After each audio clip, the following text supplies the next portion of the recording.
السلام علیکم۔ اردو ناولز میں خوش آمدید۔ ہماری ناول کا نام ہے تجھ پہ دل ہارا، از قلم بشریٰ احمد۔ بہت ہی کیوٹ اور فیملی ناول ہے ہماری، کامیڈی بیس ناول ہے، آفٹر نکاح بیس ناول ہے، جوائنٹ فیملی بیس ناول ہے۔ ہماری ناول لائٹ سی ہے، امید کرتی ہوں کہ آپ لوگوں کو پسند آئے گی۔ چلیے بڑھتے ہیں ناول کی جانب۔ نقار کھانے میں طوطی کی آواز کون سنتا ہے؟ یہ ضرب المثل گو کہ بچپن سے اب تک سینکڑوں بار کی پڑھی اور سنی ہوئی تھی، لیکن اس کی حقیقت معنویت ابھی کچھ روز پہلے اس پر آشکار ہوئی تھی۔ گزشتہ چند دنوں سے گھر بھر میں ایک تناؤ کی سی کیفیت طاری تھی، اور چونکہ اس معاملے کا براہ راست تعلق اس کی اپنی ذات سے تھا، لہٰذا متاثر بھی سب سے زیادہ وہی ہو رہا تھا۔ 10 افراد پر مشتمل یہ گھرانہ اس وقت واضح طور پر 2 دھڑوں میں تقسیم ہو چکا تھا۔ ایک طرف دادا جان تھے، جبکہ دوسری طرف شاہام ظفر۔ یہاں تک تو معاملہ تقریباً برابر ہی تھا، لیکن اس متوازن معاملے میں بگاڑ ان لوگوں نے پیدا کیا جو نہ جانے کیوں دادا جان کی طرف کھینچتے ہی چلے گئے۔ چلے دادا جان کے دونوں بیٹوں اور بہوؤں کا معاملہ تو پھر بھی سمجھ میں آتا ہے کہ آخر وہ دادا جان کی سعادت مند اولاد ہے، لیکن اصل گلہ شاہام کو نوجوان نسل کے 3 نمائندوں یعنی ہانی، حسیب اور ثنا سے تھا، جو ویسے تو اس سے دوستی کا دم بھرتے رہے تھے، لیکن جب آزمائش کا وقت آیا تو فوراً ساتھ چھوڑ کر دادا جان کے پہلو میں جا کھڑے ہوئے۔ سچ ہے بھائی، برے وقت میں تو سایہ بھی انسان کا ساتھ چھوڑ دیتا ہے۔ ٹھنڈی آہیں بھرتے ہوئے وہ دن بھر اسی ایک فکرے کی گردان کیے جاتا، لیکن ان تمام حقائق کے باوجود شاہام ظفر کے لیے تنہا کا لفظ اس وجہ سے استعمال نہیں کیا جا سکتا تھا کہ بوا کی تھوڑی بہت ہمدردیاں اس لیے کہ بوا بہت جلد جذباتی بلیک میلنگ کا شکار ہو جایا کرتی تھی۔ دونوں پارٹیوں میں سے جو کمزور پڑنے لگتا جھٹ اس کی طرف ہو جاتی، اور چونکہ آج کل شاہام مظلومیت کا چلتا پھرتا اشتہار دکھائی دیتا تھا، سو وہ فی الحال اس کی طرف تھی، گو کہ ان کے نحیف و نزار وجود سے مقابلے میں کوئی خاص فرق تو نہیں پڑتا تھا، لیکن پھر بھی ایک مورل سپورٹ تھی جو ان کی صورت میں شاہام کو میسر آ جاتی تھی۔ بہرحال گھر میں یہ سرد جنگ کی سی کیفیت گزشتہ چند دنوں سے ہی جاری تھی، ورنہ اس سے پہلے تو راوی چین ہی چین لکھتا تھا، لیکن پھر ایک روز وہی ہوا جو اکثر کہانیوں میں اچانک ہی ہو جایا کرتا ہے، یعنی کہ دادا جان کو اپنے اکلوتے دوست کی اکلوتے اس لیے کہ باقی سارے دوست وفات پا چکے تھے خوبصورت پوتی اپنے خوبرو اور ذہین و فتین پوتے یعنی شاہام ظفر کے لیے پسند آ گئی۔ لڑکی اور گھرانہ چونکہ دیکھا بھالا تھا بلکہ برسوں کا ساتھ تھا، سو اگلے مرحلے میں باقی سب گھر والوں نے بھی ان کی پسند کو شرف قبولیت بخش دیا۔ یہاں تک تو معاملہ ٹھیک ہی تھا، لیکن شاہام سے اس کی مرضی معلوم کرنا ابھی باقی تھا۔ اس مرحلے کو بھی بخیر و خوبی نپٹانے کے لیے فیصلہ یہ کیا گیا کہ دادا جان کوئی اچھا سا موقع دیکھ کر خود ہی شاہام سے اس کی رائے جان لیں گے، اور یہ موقع بھی جلد ہی میسر آ گیا۔ ایک روز جب دونوں دادا پوتے کسی چینل پر کرنٹ افیئرز کا کوئی پروگرام دیکھ رہے تھے تو دادا جان نے عین پروگرام کے درمیان میں ٹی وی آف کر اپنا رخ اس کی طرف کر لیا۔ وہ ابھی ان کی اس غیر متوقع حرکت پر غور کر ہی رہا تھا کہ انہوں نے براہ راست جملہ پھینکا، سنو میاں صاحبزادے، بات کچھ یوں ہے کہ مجھے ایک لڑکی پسند آ گئی ہے، اور میں چاہ رہا ہوں کہ فوری طور پر۔ ان کی بات ابھی ادھوری تھی کہ شاہام کی پھٹی پھٹی آنکھیں دیکھ کر انہیں اپنے جملے کی نامعقولیت کا بھرپور احساس ہو گیا۔ او بھئی، میرا مطلب ہے کہ انہوں نے وضاحت کرنا چاہی۔ ارے مطلب چھوڑے دادا، بس ذرا نام پتہ بتائے لڑکی کا، باقی کام ہمارا۔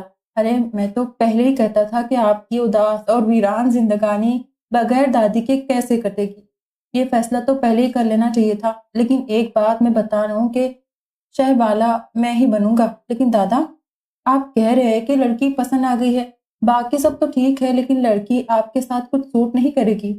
کوئی سوبر سی خاتون ہوتی تو زیادہ بہتر رہتا، لیکن بہرحال جو آپ کی مرضی، ہم ظالم سماج بالکل نہیں بنیں گے، کیوں ٹھیک ہے نا؟ اس نے معصوم سے انداز میں دادا جان سے ہی تائید چاہی تھی، جو خاصے کڑے تیوروں سے اسے گھور رہے تھے۔ بس کر لی بکواس، یہ ابھی باقی ہے، انہوں نے غصہ دباتے ہوئے نہایت سکون سے اس سے پوچھا، اور شاہام شرمندگی سے سر کھجا کر رہ گیا۔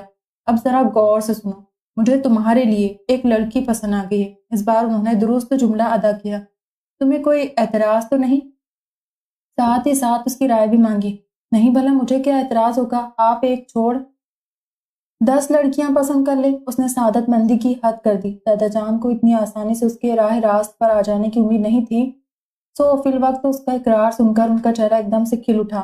وہ تو اس کے بعد سکون سے اپنے کمرے میں جا کر سو گیا، لیکن دادا جان کے لیے رات گزارنا مشکل ہو گئی۔ صبح ہوتے ہی انہوں نے گھر والوں کو اس کی رضامندی سے آگاہ کیا۔ گھر والے بھی شاید اسی کے اقرار کے منتظر تھے۔ جب ہی اسی شام کو لڑکی والوں کے گھر جا پہنچے، شہام انسٹیٹیوٹ سے لوٹا تو گھر میں 400 سناٹا چھایا ہوا تھا۔ بوا سے پتہ چلا کہ سب لوگ اشفاق صاحب دادا کے دوست کی طرف گئے ہوئے ہیں۔ کیوں؟ خیریت؟ کوئی دعوت وغیرہ ہے کیا؟ سب لوگوں کے جانے سے اسے حیرت سی ہوئی تھی۔ ارے دعوتیں تو اب ہوگی، ابھی تو سلسلہ شروع ہوا ہے۔ بوا بہت خوش لگ رہی تھی۔ کیسا سلسلہ؟ شہام ٹائی کی نوٹ ڈھیلی کرتا تھکا ہارا وہیں لاؤنج میں صوفے پر نیند دراز ہو گیا۔ تمہاری بات پکی کرنے گئے ہیں خیر سے؟ بوا نے بڑے پیار سے اس کو دیکھتے ہوئے خوشخبری سنائی تھی، لیکن اس خوشخبری سے اس کے حواس پر گویا کوئی بم پھٹا۔ میری بات؟ اشفاق انکل کے گھر؟ لیکن کس سے؟ یکلخت سیدھا ہو بیٹھا۔ لو، ان کے گھر کون سا 10-12 لڑکیاں ہیں، ایک ہی تو ہے، 4 بھائیوں کی اکلوتی بہن، مانو؟ انہوں نے لہجے میں شرینی سموتے ہوئے کہا، اور شہام ہکا بکا ان کی صورت تکتا رہ گیا۔ مانو یعنی کہ ایمن، وہ جو فرسٹ ایئر میں ہے؟ اس نے گھبرا کر پوچھا۔ ہاں بھائی وہی۔ اب کی بار وہ کچھ چڑ سی گئی۔ عجیب بے تکا لڑکا ہے، سوال پر سوال کیے جا رہا ہے۔ وہ بڑبڑاتے ہوئے کچن کی طرف چلی گئی اور شہام نے دونوں ہاتھوں میں سر ہلا دیا۔ دادا نے مجھ سے کس چیز کا بدلہ لیا؟ سنسناتے دماغ کے ساتھ وہ سوچ رہا تھا، اگر پتا ہوتا کہ گھر والے ہتھیلی پر سرسوں جمانا چاہ رہے تو وہ کل ہی لڑکی کا حدود اور رابعہ دریافت کر لیتا۔ اب تو اسے خود پر بھی غصہ آ رہا تھا کہ اچھی طرح معلوم بھی تھا کہ جلد بازی اس گھر کے مکینوں کی فطرت ثانیہ بن چکی ہے۔ یہ نہیں ہو سکا کہ پوچھ لیتا کہ دادا جان، آپ نے جو پورے شمائل میرے لیے پسند فرمائی ہیں وہ کون ہے، کیسی ہے، کیا کرتی ہے اور کتنی بڑی ہے؟ وہ بیٹھا الٹی سیدھی باتیں سوچ رہا تھا کہ اچانک دماغ میں کوندا سا لپکا، کیوں نہ ٹیلی فون کر کے دیکھ لوں؟ ہو سکتا ہے ابھی تک رشتے کا ذکر ہی نہیں چھڑا گیا ہو۔ اس نے ٹیلی فون اپنی طرف کھسکاتے سوچا، پھر نمبر ڈائل کرتے وہ یہی دعا کر رہا تھا کہ بات ابھی تک نازک موڑ پر نہ پہنچی ہو۔ دوسری طرف سے فون کسی لڑکے نے ریسیو کیا تھا۔ سرسری سلام دعا کے بعد اس نے ڈائریکٹ امی کو ہی فون پر بلوا لیا۔ اللہ جانے کیا ایمرجنسی ہو گئی ہے۔ فون اٹھاتے ہوئے سوچ رہی تھی۔ کیوں شہام، کیا بات ہے بیٹا؟ انہوں نے پوچھا۔ امی، آپ لوگوں نے رشتے کی بات کر لی ہے؟ اس نے گھبرائے ہوئے انداز میں دریافت کیا۔ شہام، یہ بات تم ہمارے گھر آنے پر بھی پوچھ سکتے تھے، اتنی بے صبری اچھی نہیں ہوتی۔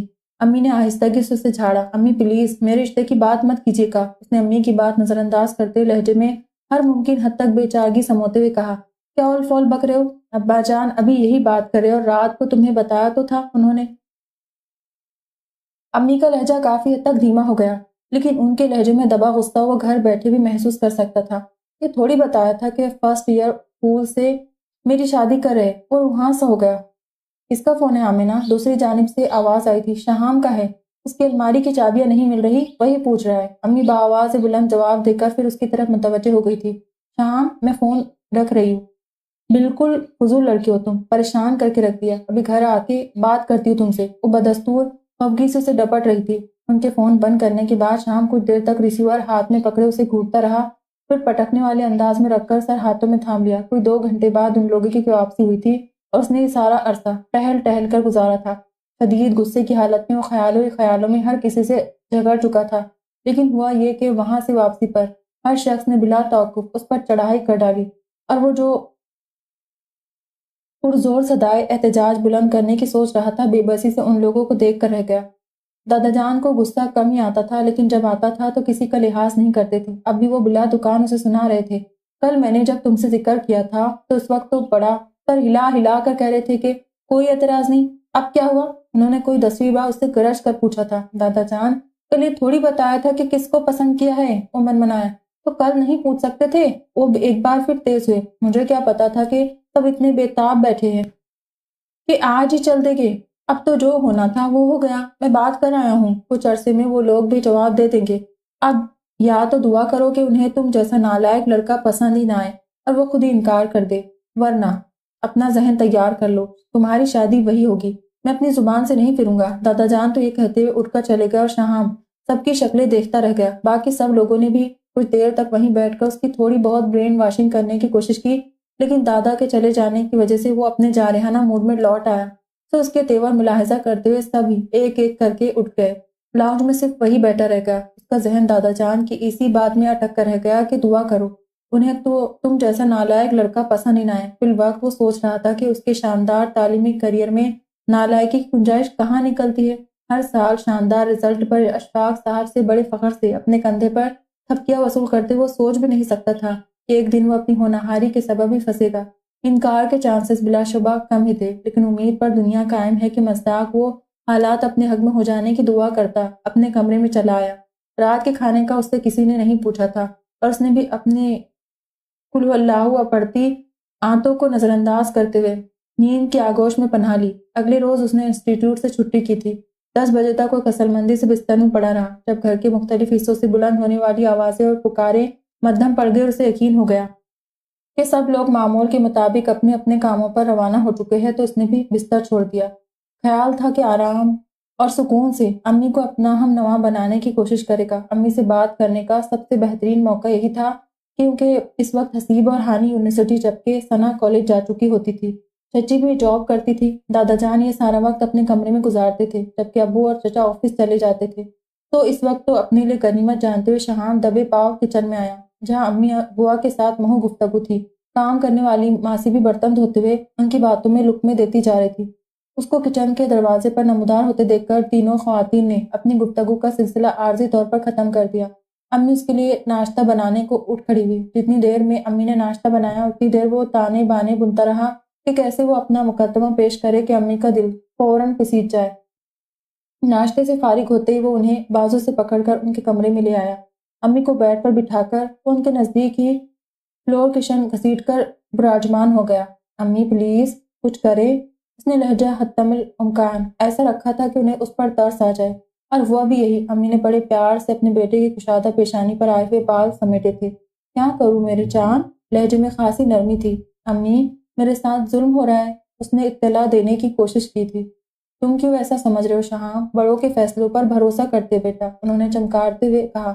امی دیکھیے نا، میں آپ کا اکلوتا بیٹا ہوں، اکلوتی بہو کو پسند کرنے میں اتنی جلدی کیوں کر رہی ہے؟ اگر کوئی غلط فیصلہ ہو گیا تو سب سے زیادہ نقصان بھی آپ ہی کا ہوگا۔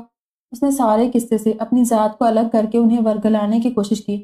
اسی لیے تو بیٹا ہم نے مانو کو پسند کیا ہے، بچپن سے دیکھی بھالی بچی ہے، خوبصورت بھی ہے، اچھی عادات ہے، پڑھ بھی رہی ہے، تمہیں آخر اعتراض کس بات کا ہے؟ انہوں نے ایک ایک کر کے مانو کی ساری خصوصیات گنوائیں۔ مجھے اس کے بچی ہونے پر اعتراض ہے، اس نے نروٹے پن سے لفظ بچی پر زور دیا۔ ہائے، کس بات پر؟ امی کو حیرانی ہوئی۔ امی دیکھیں، بلکہ سوچے میں MBA کر رہا ہوں، بلکہ تقریباً کر چکا ہوں، اور آپ لوگوں نے لڑکی فرسٹ ایئر کی پسند کی ہے۔ اتنا فرق ہے، میرا ذہن قبول نہیں کر رہا۔ اس نے مسئلہ بیان کر ہی دیا۔ پاگل ہوئے ہو؟ مانو بھی اب سیکنڈ ایئر میں ہے اور 5-6 سال کا فرق ہے۔ اتنا فرق تو اکثر ہوتا ہی ہے۔ اللہ بخشے تمہاری دادی تمہارے دادا سے پورے 12 سال چھوٹی تھی، اور ماشاء اللہ دونوں نے کتنی کامیاب زندگی گزاری۔ ساری زندگی ابا جان کو کتنا آرام دیا انہوں نے۔ امی نے رسان سے اسے دادی کی مثال دے کر سمجھانا چاہا۔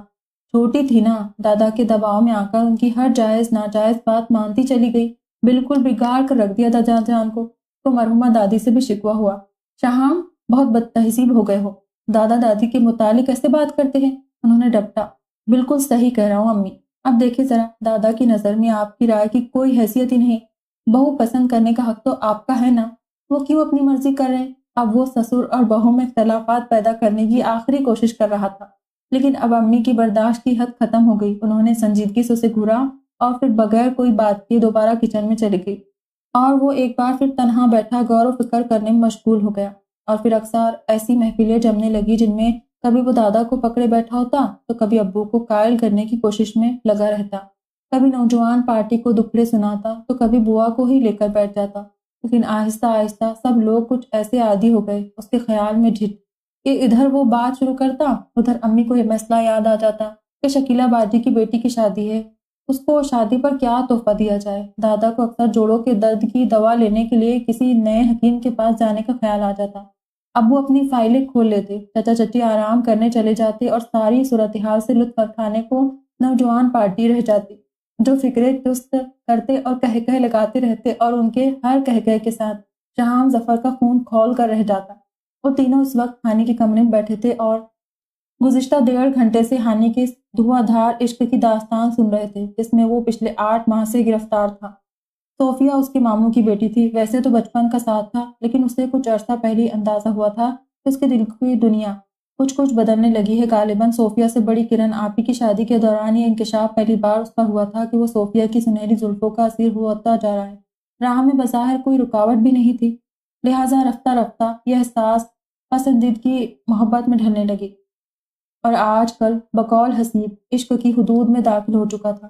حسیب اور شام اول روز سے اس کی داستان محبت کے رازدار تھے، بلکہ ہانی کو یہ باور کرانے میں کہ اسے واقعی محبت ہو گئی ہے شام اور حسیب کا ہی ہاتھ تھا۔ اچھے دوستوں کی طرح اس کی تمام باتیں سنتے تھے، نہ صرف وہ جو وہ صوفیہ سے کر لیتا تھا، بلکہ وہ بھی جن کو صوفیہ کے سامنے کرنے کی ہمت ابھی تک اس میں پیدا نہ ہو سکی تھی۔ وہ دونوں اچھے سے سامع ہونے کے ساتھ ساتھ بہترین ناصح بھی تھے، جن کا کام وقتاً فوقتاً اسے اچھے مشوروں سے فیضیاب کرنا ہوتا تھا۔ اس وقت بھی تینوں اسی مشغلے میں مصروف تھے، بس فرق صرف یہ تھا کہ آج شام باتیں کرتے کرتے ذرا رشک بھری نگاہ بھی اس پر ڈال لیتا تھا۔ کتنا خوش قسمت ہے ہانی، وہ سوچنے لگا، پھر یوں ہی سوچتے ہوئے نظریں ہانی کے چہرے پر سے ہوتی ہوئی حسیب تک جا پہنچی، جو بڑے اشتیاق سے ہانی کی جانب متوجہ تھا۔ دیکھو حسیب کی قسمت میں کیا لکھا ہے، یہ تو فی الحال اس مرحلے سے دور ہے۔ بلا ارادہ ہی وہ سوچ رہا تھا، اور پھر اچانک ہی ذہن میں کھوندا سا لگا، حسیب بھی تو فارغ ہی ہے، پھر میں کیوں، حسیب کیوں نہیں؟ وہ ایک دم الرٹ سا ہو کر بیٹھ گیا۔ ہانی اب بھی اپنی کہانی جاری رکھے ہوئے تھا، لیکن اب شہاب صرف حسیب کو دیکھ رہا تھا اور باقاعدہ پلان ترتیب دے رہا تھا کہ کیسے اپنی جگہ حسیب کو لا کھڑا کرے۔ پہلے اس نے سوچا کہ براہ راست دادا جان کے سامنے جا کر خود کو اس سارے معاملے سے دستبردار کرتے ہوئے متبادل کے طور پر حسیب کا نام لے لے، لیکن ایسا کرنے میں رسک تھا، حسیب ہتھے سے اکھڑ سکتا تھا۔ لہٰذا مناسب یہ سمجھا کہ پہلے حسیب سے اس کی رائے معلوم کرے اور پھر اسے راضی کر کے کسی نہ کسی طرح پورے دلائل کے ساتھ یہ مقدمہ دادا جان کی عدالت میں پیش کرے۔ حسیب اس کا کزن ہی نہیں، بہترین دوست بھی تھا، اور اسے امید تھی کہ تھوڑی بہت جذباتی بلیک میلنگ سے وہ اسے اپنے ٹریک پر لے ہی آئے گا۔ کچھ دنوں تک اس نے مکمل خاموشی اختیار کیے رکھی، سب سمجھے کہ عقل میں بات سما گئی ہے۔ دادا جان سے تعلقات بھی پھر بہتر ہو گئے، امی بھی لاڈ اٹھانے لگی، ابو کا ایک بار پھر فرمانبردار بن گیا۔ کچھ دن تک سب خوش رہے، اس کا خیال تھا کہ اپنے بدلے ہوئے طرز عمل سے پہلے گھر والوں کے دل صاف کر لے، پھر یہ نیا پرپوزل سامنے لائے گا۔ اور ایک دن اس نے حسیب کو جا گھیرا، یار ایک بات تو بتا، یہ مانو ہے کیسی؟ اس نے ریموٹ سے چینل بدلتے ہوئے سرسری سے انداز میں حسیب سے دریافت کیا۔ حسیب نے حیرت سے اسے دیکھا۔ یہ پہلا موقع تھا جب وہ ایمن کے بارے میں اتنے سکون سے بات کر رہا تھا۔ مجھ سے کیوں پوچھ رہا ہے؟ تو نے نہیں دیکھا اسے؟ حسیب نے ریموٹ اس کے ہاتھ سے لے کر ایک بار پھر پرانا چینل لگا دیا۔ دیکھا تو ہے، لیکن میں تیری رائے جاننا چاہ رہا ہوں۔ وہ اسے ٹریک پر لا رہا تھا۔ اچھی ہے، بلکہ بہت اچھی ہے، بہت سمجھدار لڑکی ہے، معصوم بھی ہے، آج کل کی لڑکیوں والی تیزی نہیں ہے اس میں، مجھے تو بہت اچھی لگتی ہے۔ حسیب اس کا دل صاف کرنے کے لیے تفصیلاً بتانے لگا۔ تجھے اچھی لگتی ہے نا؟ وہ یہی سننا چاہ رہا تھا۔ ہاں وہ ہے ہی اچھی، تو اچھی کیوں نہ لگے گی؟ اس نے ایک بار پھر بے دہانی میں جواب دیا۔ یس، شام اچھلا، بس پھر ڈن ہو گیا کہ تیری بات طے کر دیتے ہیں اس سے۔ اس نے حسیب کا ہاتھ اپنے ہاتھوں میں تھام کر گویا ڈیل طے کی۔ اس دفعہ اچھلنے کی باری حسیب کی تھی۔ دماغ ٹھیک ہے تیرا؟ اسے شام کی دماغی حالت پر شبہ ہوا۔ آف کورس، بالکل ٹھیک ہے۔ شام کے لہجے میں خود بخود چہکار آ گئی۔ اچھا تو ایسا کر کہ یہی بات ذرا اپنی یا میری والدہ محترمہ سے کر کے دیکھ، صحیح جواب وہی دے گی تجھے۔ حسیب اسے گھورتے وہاں سے اٹھ گیا، اور اگلے روز جب اس نے امی سے یہ بات کی تو ایک زوردار دھموکہ انہوں نے اس کی پیٹھ پر جڑ دیا۔ شام تم کبھی نہیں سدھرو گے، بلا سوچے سمجھے بات کرنے کی عادت تمہیں پتہ نہیں کہاں سے آئی ہے۔ انہوں نے سر تھام لیا۔ اور کہاں سے آنی ہے، دادا سے ہی آئی ہے۔ زبان پر آیا فکرہ اس نے واپس اندر دھکیلا۔ ابھی وہ امی سے بگاڑ کرنا نہیں چاہتا تھا۔ بے وقوف لڑکے، ہم بڑوں میں ثنا اور حسیب کی بات کب سے طے ہے؟ انہوں نے گویا دھماکہ کیا۔ واٹ؟ وہ چلایا۔ اس کی سمجھ میں نہیں آ رہا تھا کہ خوشی، حیرت یا غم میں سے کس جذبے کا اظہار کرے۔ ثنا اس کی اکلوتی بہن تھی اور حسیب بہترین دوست۔ اپنا غم عارضی طور پر بھلاتے اس نے فیصلہ کیا کہ اس بات پر خوش ہونا زیادہ مناسب ہے۔ امی، ثنا اور حسیب کو معلوم ہے یہ بات؟ اس کے ذہن میں حسیب کا کل والا فکرہ گونجا۔ معلوم ہی ہوگا، ہر کوئی تمہاری طرح احمق نہیں ہوتا کہ گھر میں ہونے والی باتوں سے یوں لا تعلق رہے۔ اس بات میں بھی اس کی نالائکی لے آئی تھی۔ لیکن امی اس طرح تو اس نے پریشان نظروں سے امی کو دیکھا تو وہ تقریباً چیخ پڑی۔ دیکھو شام، اپنے معاملے میں جو کچھ بکواس تم کر رہے ہو ہم سن رہے ہیں، لیکن اس قصے میں کچھ بولے تو میں واقعی تمہیں سیدھا کر دوں گی، انہوں نے اسے وارننگ دیتے ہوئے کہا۔ او ہو امی، سنیں تو، ایک مسئلہ یہاں بھی ہے۔ اس نے امی کا ہاتھ پکڑ کر انہیں اٹھنے سے روکا۔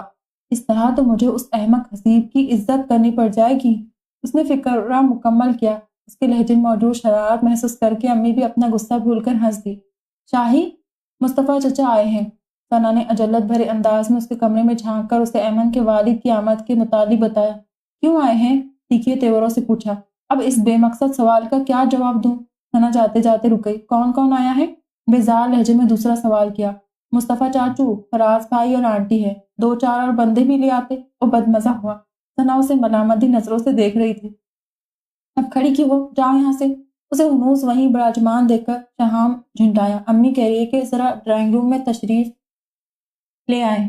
ثنا کہہ کر پلٹ گئی اور وہ بڑبڑاتے ہوئے کمپیوٹر شٹ ڈاؤن کرنے لگا۔ کچھ ہی دیر میں وہ دونوں ہاتھوں سے کاٹن کے کپڑوں کی شکنیں دور کرتا ڈرائنگ روم میں چلا آیا۔ ہانی بھی وہیں تھا۔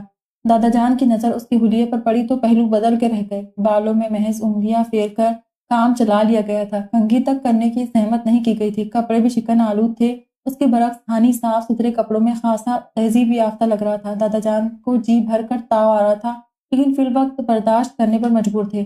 سب سے مل کر شہام تھوڑی دیر ہی مزید بیٹھا تھا، پھر ثنا نے اندر جھانک کر اس کے دوست کے فون کا بتایا اور دل ہی دل میں شکر ادا کرتے باہر چلا آیا۔ باہر ثنا اسے خشمگی نگاہوں سے گھور رہی تھی۔ بہانہ کر کے بلایا میں نے۔ وہ خفا ہو رہی تھی۔ کیوں؟ شہام کو حیرت ہوئی۔ اتنے ڈیشنگ لگ رہے ہیں آپ کہ مجھے ڈر تھا کہ 2 منٹ مزید اندر رکے تو کسی کی نظر ہی نہ لگ جائے۔ وہ صاف طنز کر رہی تھی۔ تو میں کیا کروں؟ صبح سے تو اتنے اہم اسائنمنٹ کی تیاری میں لگا ہوا تھا۔ اگر یہ لوگ بتا کر آتے تو میں بھی 16 سنگار کر لیتا۔ وہ چڑ کر بولا۔ اچھا، اب جب تک یہ لوگ چائے پی رہے آپ نہا دھو کر کپڑے بدل لیں۔ اس نے مصلحتاً لہجے میں نرمی پیدا کی۔ پتہ نہیں کیسے شام کی عقل میں بات سما گئی، جب وہ مزید پس و پیش کیے بغیر اپنے کمرے میں چلا گیا۔ لیکن جب وہ فریش ہو کر واپس آیا تو واقعی اس کے دوست آ چکے تھے۔ مہمانوں کو اپنی صاف ستھری جھلک دکھا کر اور دادا کو مطمئن کر کے وہ ان لوگوں سے ایکسکیوز کرتا دوستوں کے ساتھ باہر نکل گیا۔ واپسی اس کی رات گئے ہی ہوئی تھی۔ تب تک مہمانوں کو گئے ہوئے بھی کافی دیر ہو گئی تھی۔ کیوں آئے تھے یہ لوگ؟ ثنا اس کے لیے کھانا گرم کر رہی تھی جب اس نے پوچھا۔ بے فکر رہیں، فی الحال رشتے کے متعلق کوئی بات نہیں کی۔ اصل میں یہ لوگ فراز بھائی کے دوست کے گھر گئے تھے، واپسی پر یہاں آ گئے۔ ثنا نے ٹیبل پر برتن رکھتے ہوئے جواب دیا۔ شام نے مزید کوئی تبصرہ کیے بغیر پانی کا گلاس لبوں سے ٹکا لیا۔ آج اس نے انسٹیٹیوٹ آ کر سخت غلطی کی تھی۔ صبح سے اب تک ایک بھی کلاس صحیح سے نہیں ہوئی تھی۔ دل تو اس کا چاہ رہا تھا کہ فوراً سے بیشتر گھر جا کر لمبی تان کر سو جائے، لیکن بدقسمتی سے محمود الحسن صاحب جیسے پنکچوئل ٹیچر کی کلاس ابھی ہونا باقی تھی، جسے وہ کسی بھی قیمت پر مس نہیں کر سکتا تھا، اور اس کلاس میں ابھی پورا 1.5 گھنٹہ باقی تھا۔ دوستوں کے ہمراہ ادھر ادھر پھرنے کے بعد اب تھک کر اس نے کیفیٹیریا کا رخ کیا۔ وہاں حسب معمول بہار آئی ہوئی تھی۔ سب لوگوں پر ایک نظر ڈالتے ہوئے ان کا گروپ بھی اپنی مخصوص ٹیبل پر جا بیٹھا۔ ابھی ان لوگوں کو بیٹھے ہوئے کچھ ہی دیر ہوئی تھی کہ سامنے سے عادل اور الوینا آتے دکھائی دیے۔ عادل اور الوینا انہی کے ڈپارٹمنٹ کے تھے، اور سب لوگ اس بات سے واقف تھے کہ وہ لوگ ایک دوسرے کے معاملے میں کافی حد تک سیریس ہو چکے ہیں، اور توقع کی جا رہی تھی کہ تعلیم مکمل ہوتے ہی ان کی یہ انوالومنٹ باقاعدہ رشتے کا روپ دھار لے گی۔ شام کو کالج، یونیورسٹی، رومانس نے کبھی اٹریکٹ نہیں کیا تھا، لیکن آج وہ ہر چیز کو دوسری ہی نظر سے دیکھ رہا تھا۔ ایک ایج گروپ کے 2 لوگ، بے مثال انڈرسٹینڈنگ، مشترکہ دلچسپیاں، کیا زبردست زندگی ہے۔ آج اسے ان دونوں کا کپل آئیڈیل لگ رہا تھا۔ بلیک پینٹ اور گرے کلر کی شرٹ میں عادل خاصا ڈیشنگ لگ رہا تھا، تو دوسری طرف جدید تراش خراش کے سلے ہوئے لائٹ گرین سوٹ میں گندمی رنگت والی الوینا بھی کھلی کھلی سی لگ رہی تھی۔ وہ دونوں ان کے بالکل ساتھ والی ٹیبل پر آ کر بیٹھے۔ ان کے گروپ کی طرف مسکراہٹ اچھال کر وہ دوبارہ اپنی ہی باتوں میں مشغول ہو گئے۔ شام کے دوست بھی ادھر ادھر کی ہانکنے میں لگے ہوئے تھے، لیکن وہ ان زندہ دل لوگوں کے درمیان بیٹھے ہوئے بھی کچھ غیر حاضر سا تھا۔ لاشعوری طور پر اس کی ساری حسیات اپنے برابر والی ٹیبل پر مرکوز تھی، جہاں وہ دونوں بڑے زور و شور سے قدیم اور جدید شاعری کا مقابلہ کرتے کرتے اب دہلی اور لکھنؤ کا تقابلی موازنہ کرنے لگے تھے۔ واہ، کیا سیر حاصل تبصرے کر رہے۔ تبصرے اگرچہ اس کے سر پر سے گزر رہے تھے، تاہم پھر بھی ان دونوں کی ذہنی ہم آہنگی کو سراہا کر رہ گیا۔ آج اسے ان دونوں نے کافی متاثر کیا۔ ایسی بے دھیانی میں اس نے تصور میں خود کو مانو کہ ہمراہ ان کی جگہ بیٹھے دیکھا تو جھنجلا سا گیا۔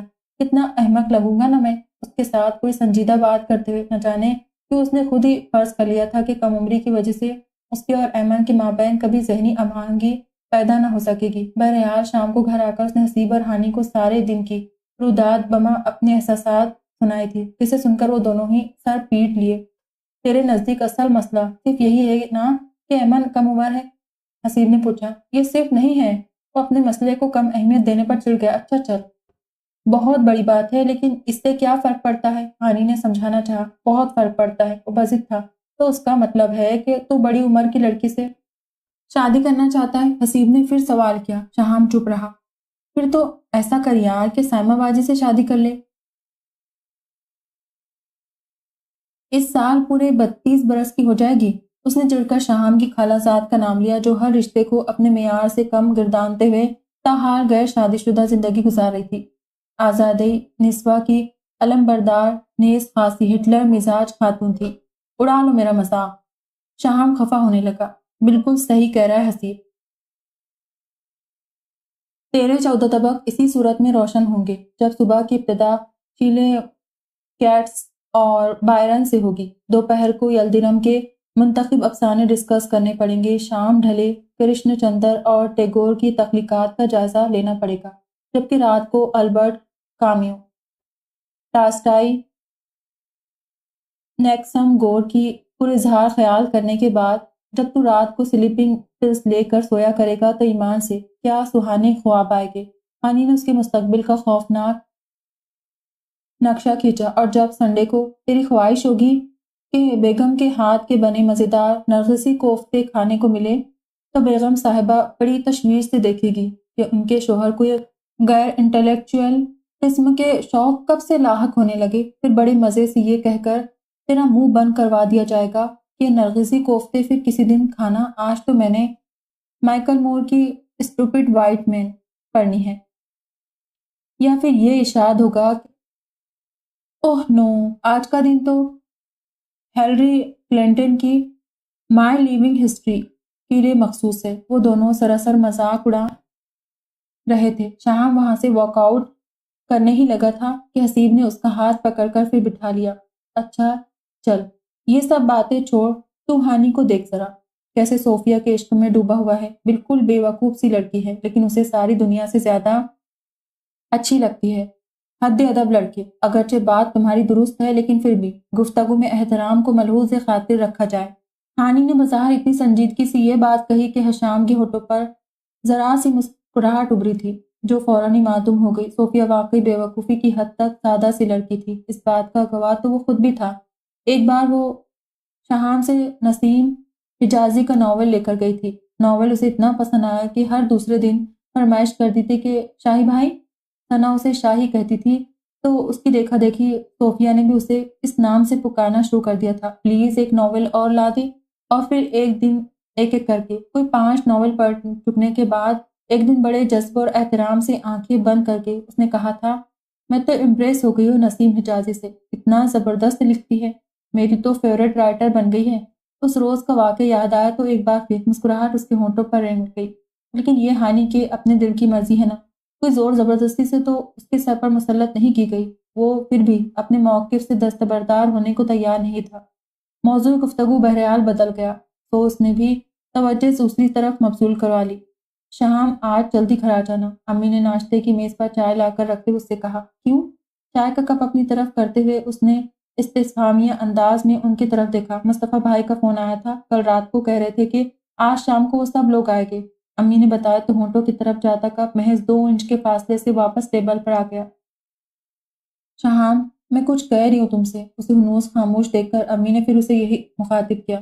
آ جاؤں گا، وہ یہی جواب دے سکتا تھا۔ بچوں، تم دونوں کو بھی شام کو گھر پر ہی رہنا ہے۔ اس کی طرف سے اطمینان ہو جانے کے بعد اب امی حسیب اور ہانی سے مخاطب تھی۔ وہ دونوں بڑی تابداری سے سر ہلا رہے تھے۔ شام کو اس کے بعد ناشتہ کرنا ہی دوپہر ہو گیا۔ بے دلی سے چائے کا کپ ختم کر کے وہ کرسی کھسکا کر اٹھ کھڑا ہوا۔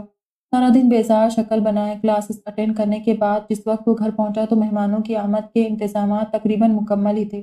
امی اور چچی سارا دن کی مصروفیت کے بعد اب اس وقت کچھ دیر کو کمر سیدھی کرنے کے لیے لیٹی تھی۔ دادا جان اپنے کمرے میں تھے، ابو اور چچا لان میں بیٹھے چائے پی رہے تھے اور وہ لاؤنج میں بیٹھا خاموشی سے سب کو دیکھ رہا تھا۔ حسیب ابھی تھوڑی دیر پہلی بازار سے لدا پھندا لوٹا تھا اور اب بیٹھا گیت پوری لے اور سر کے ساتھ گا رہا تھا۔ ہانی البتہ اپنے سمجھدار نیز تابدار ہونے کا ثبوت اس طرح سے فراہم کر رہا تھا کہ وہ اس وقت کچن میں پوری جان فشانی سے کباب تل رہا تھا۔ اسے کچن کے کاموں سے خاص شغف تھا۔ یہ یقیناً صوفیہ کی خوش قسمتی تھی۔ بہرحال اس وقت ثنا اس کی کارکردگی سے مکمل طور پر مطمئن ہونے کے بعد کچن کا بکھرا ہوا سامان سمیٹ رہی تھی۔ عین اسی لمحے اشفاق صاحب اپنے بیٹے، بہو اور 4 عدد پوتوں کے ہمراہ عزیزی شہام ظفر کو سند قبولیت بخشنے پہنچے۔ گھر میں ایک دم سے رونق اتر آئی، جو شہام کی نظر میں سراسر ہنگامہ تھا۔ بہرحال تھوڑی دیر بعد ہی دونوں طرف سے خوشگوار ماحول میں منہ میٹھا کروایا گیا۔ دادا جان اور اشفاق صاحب خاصے پرجوش ہو رہے تھے۔ برسوں پرانا رشتہ داری میں بدل رہا تھا۔ ثنا لڑکے کی اکلوتی بہن ہونے کے ناطے بڑی ذمہ داری سے فرداً ہر ایک کی خاطرداری کرنے میں لگی ہوئی تھی۔ شہام ان لوگوں کے جانے تک صبر و ضبط کی تصویر بنا خاموشی سے ڈرائنگ روم میں بیٹھا رہا۔ دادا جان بالآخر اپنی کر گزرنے میں کامیاب ہو ہی گئے تھے۔ اس کی امید اور آس کا ٹمٹماتا دیا بالآخر بجھ ہی گیا، بلکہ بجھا دیا گیا۔ بہرحال اس وقت خاموش رہ کر یہ سمجھ رہا تھا کہ وہ گھر والوں پر احسان عظیم کر رہا ہے، لیکن یہ نہیں پتا تھا کہ اس کی خاموشی بھی ان لوگوں کو اتنی کھلے گی۔ ارے گونگے کا گڑ کھائے بیٹھے تھے، کوئی بات چیت نہیں کر سکتے تھے؟ امی نے ان لوگوں کے جاتے اسے آڑے ہاتھوں لیا۔ شکر کرے میں چپ ہی بیٹھا تھا، کوئی الٹی سیدھی بکواس نہیں کر رہا تھا، وہ اتنا بدتمیز کبھی نہیں رہا، لیکن اس وقت جھنجلایا گیا۔ ہاں بھائی، آپ کا شکریہ کہ آپ چپ چاپ بیٹھے رہے، دادا جان نے طنز کیا۔ سارے بڑے آپس میں باتیں کر رہے تھے، میں کیسے دخل اندازی کرتا؟ اس بار اس کا لہجہ کچھ مدافعانہ تھا۔ بیٹا، بڑے تو آپس میں بات چیت کر رہے تھے، لیکن مانو کے چاروں بھائی بھی تو موجود تھے، ان سے بات کرتے، تمہاری رشتہ داری ہوئی ہے ان سے۔ چچا نے بھی آسان سے سمجھایا، زبردستی کی رشتہ داری، اور بڑبڑایا۔ اچھا بس اب یہ ٹاپک کلوز کرے، ایسی کوئی خالص فکر کی بات نہیں۔ حسیب اور ہانی بھی ان کے ساتھ ہی بیٹھے تھے، سب بچے آپس میں بات چیت کر رہے تھے، انہوں نے اتنا محسوس نہیں کیا ہوگا، اور آئندہ شام بھی احتیاط کرے گا۔ چچی نے ساری بحث کو سمیٹتے اس کی جان بخشی کروائی تو اس نے بھی سکون کا سانس لیا۔ اس کے فائنل ایگزامز کا شیڈول سامنے آ گیا تھا۔ پچھلے دنوں وہ خود ترسی اور مظلومیت کے خود ساختہ احساسات میں کھو کر پڑھائی سے کافی دور ہو گیا تھا، لیکن اب پوری سنجیدگی سے کتابوں کی جانب متوجہ ہونا پڑا۔ ذہن سے ہر بات جھٹک کر اس نے سارا دھیان پڑھائی کی طرف لگا لیا کہ اپنی پوزیشن اسے ہر صورت میں برقرار رکھنا تھی۔ گھر والوں نے بھی اس کی حالت پر رحم کھاتے ہوئے اس سے تعاون کیا۔ وہ کم از کم اسے تعاون ہی کہہ رہا تھا کہ گھر میں تمام زیر بحث متنازع معاملات ملتوی کر دیے گئے، چاہے عارضی طور پر ہی صحیح۔ بہرحال یہ بھی اس کے لیے بہت تھا۔ تو اتفاق اشفاق صاحب کے گھر سے بھی ان دنوں کوئی خاص آمد و رفت نہیں ہوئی۔ پیپرز حسب سابق اور حسب توقع زبردست ہوئے۔ جس دن وہ آخری پرچہ دے کر لوٹا، اس دن گھر آ کر خوب لمبی تان کر سویا۔ امتحانوں سے فراغت پانے کے بعد نیند کتنی خوبصورت ہوتی ہے، اس کا اندازہ شہام ظفر کو دیکھ کر لگایا جا سکتا تھا۔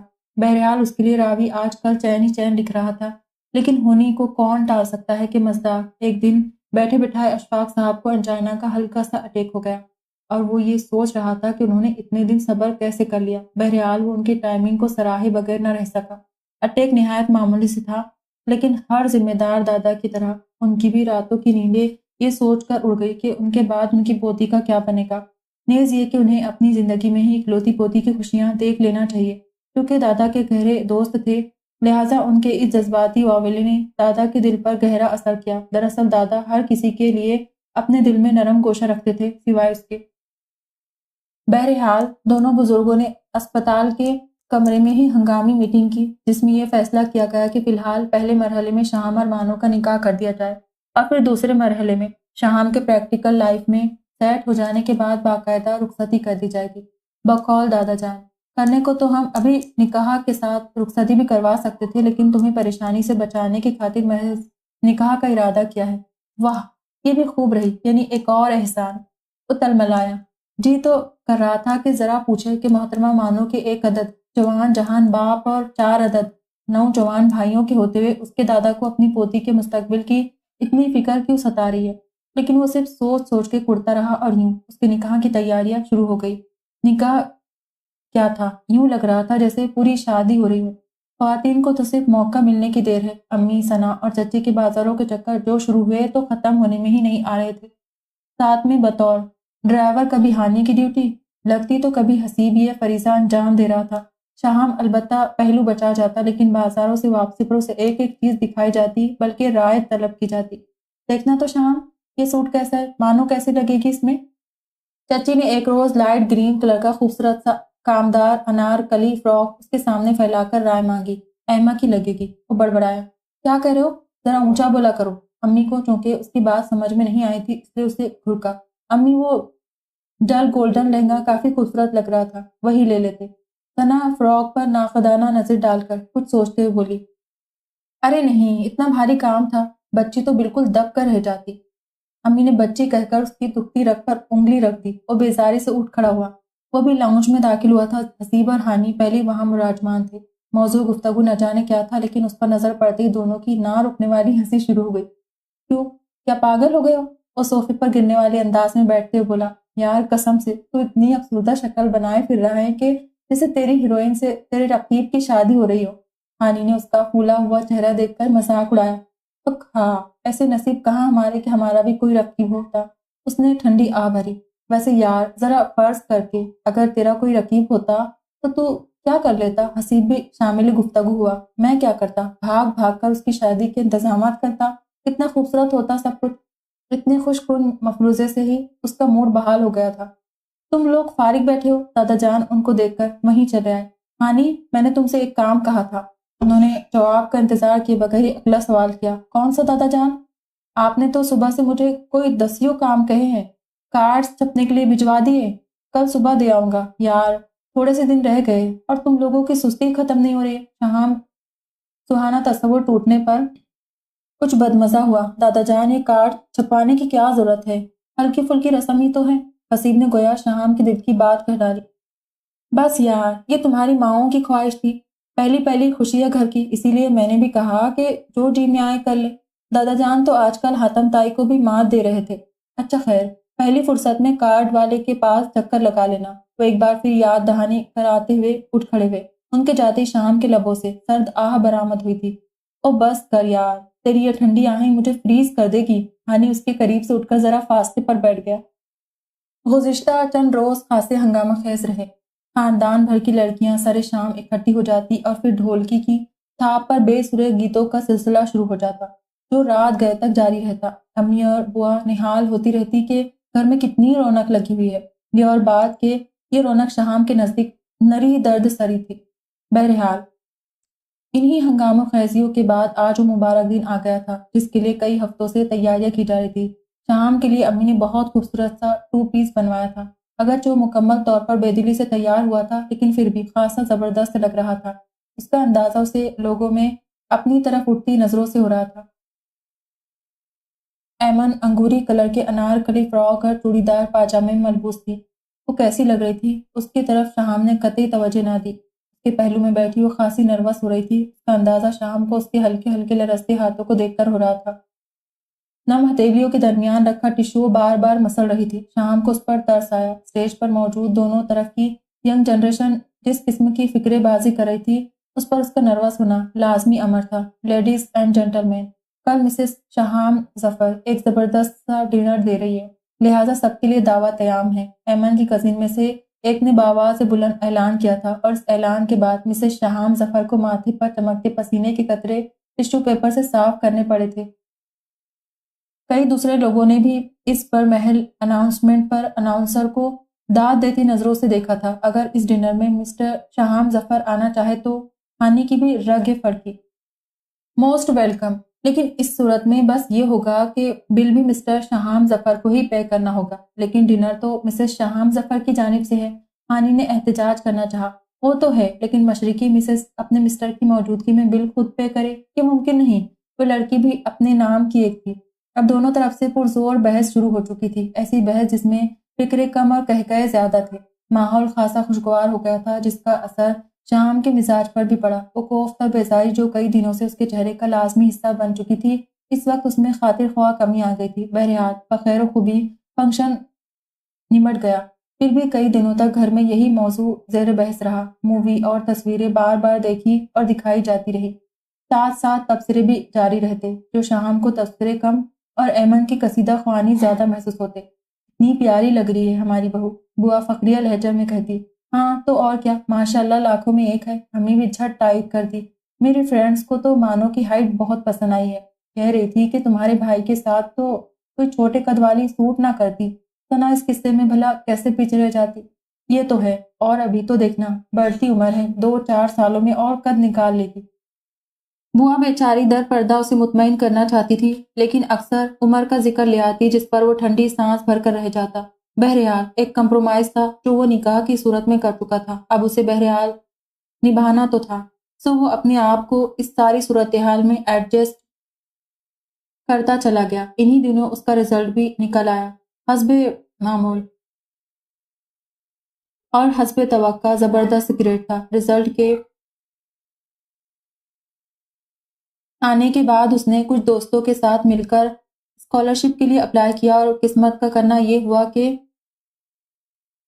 اسکالرشپ کی لسٹ میں اس کا نام آ گیا۔ پہل تو قسمت کی مہربانی پر اسے یقین ہی نہیں آیا تھا، کیونکہ پچھلے چند ماہ سے وہ اپنی قسمت سے خاصا شاکی رہا تھا، لیکن اس بار اسے اپنی توقعات اور خواہشات سے بڑھ کر انعام ملا تھا۔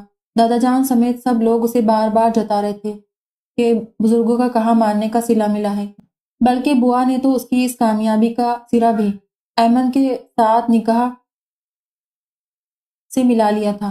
بہرحال اس کی خوشی میں سب خوش تھے، اس کے سسرال والے سمیت۔ 4 سال کے لیے ملک سے باہر رہنا گھر والوں کے لیے اور تو اور خود اس کے لیے بھی کافی مشکل تھا، تاہم بہتر مستقبل کی خاطر سب نے اس عارضی جدائی کو بخوشی قبول کر لیا۔ خاندان بھر میں الوداعی دعوتیں شروع ہو گئی، اور باقی ملنے ملانے میں ہی یہ دن پلک جھپکتے ہی گزر گئے، اور ایک شام وہ سب کو چھوڑ کر پردیس ادھار گیا۔ شروع میں تو خود کو اس اجنبی ماحول میں سیٹ کرنا اس کو ناممکن ہی لگ رہا تھا، لیکن پھر اسٹڈی اور پارٹ ٹائم جاب کے چکر میں ایسا پھنسا کہ اور کسی طرف دھیان دینے کی فرصت ہی ختم ہو گئی۔ کچھ ٹیکنالوجی کا کمال بھی تھا جو وہ گھر سے اتنی دور ہونے کے باوجود بھی ہر اہم موقع پر ان کے ساتھ حسیب، ہانی اور ثنا تینوں اسے خاندان بھر کی اہم باتیں بتاتے۔